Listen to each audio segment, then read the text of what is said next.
কথাও কেউ শুনবে না। এ কোন নয়া ভারত বলুন তো? সেন্ট্রাল আর্মড পুলিশ ফোর্সে সিনিয়র অ্যাডমিনিস্ট্রেটিভ গ্রেডে ডেপুটেশনের ভিত্তিতে আইপিএসদের নিয়োগ ব্যবস্থা আস্তে আস্তে কমাতে হবে, এই নির্দেশই দিয়েছিল শীর্ষ আদালত।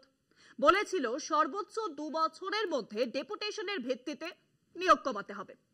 দেশের শীর্ষ আদালতের নির্দেশকে কার্যত বুড়ো আঙুল দেখিয়ে একই ব্যবস্থা রমরম করে চলছে।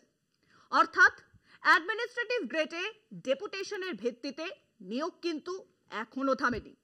এখন কথা হচ্ছে, এই আদালত অবমাননা ঘটাচ্ছে কোন দপ্তর? স্বরাষ্ট্রমন্ত্রী অমিত শাহের দপ্তর। দেখুন,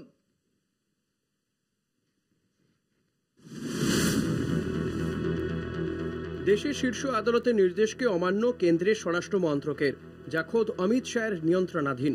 সেন্ট্রাল আর্মড পুলিশ ফোর্সে সিনিয়র অ্যাডমিনিস্ট্রেটিভ গ্রেডে বা ইন্সপেক্টর জেনারেল পদে আইপিএস অফিসারদের ডেপুটেশনের ভিত্তিতে নিয়োগ ব্যবস্থা ধীরে ধীরে কমাতে হবে। সর্বোচ্চ 2 বছরের মধ্যে এই ব্যবস্থা কমিয়ে আনতে হবে বলেছিল সুপ্রিম কোর্ট। সুপ্রিম আপত্তি সত্ত্বেও সিএপি ফোর্সে আইপিএস নিয়োগ। দেশের শীর্ষ আদালতের বারণ সত্ত্বেও ক্রমান্বয়ে আইপিএস অফিসারদের ডেপুটেশনের ভিত্তিতে নিয়োগ করার প্রবণতা কমেনি বলে অভিযোগ। 2025 সালের 23শে মে সুপ্রিম কোর্ট ওই রায় দেওয়ার পর কমান্ড্যান্ট থেকে ইন্সপেক্টর জেনারেল পদে অন্তত 8 জন আইপিএস অফিসারকে মন্ত্রক নিয়োগ করেছে বলে জানা যাচ্ছে। সংশ্লিষ্ট মামলার মামলাকারীরা এই প্রেক্ষাপটে স্বরাষ্ট্রমন্ত্রক, department of personnel and training এবং সিএপিএফগুলির ডিরেক্টর জেনারেলদের লিখিতভাবে জানাচ্ছে এমন নিয়োগ আদালত অবমাননার শামিল।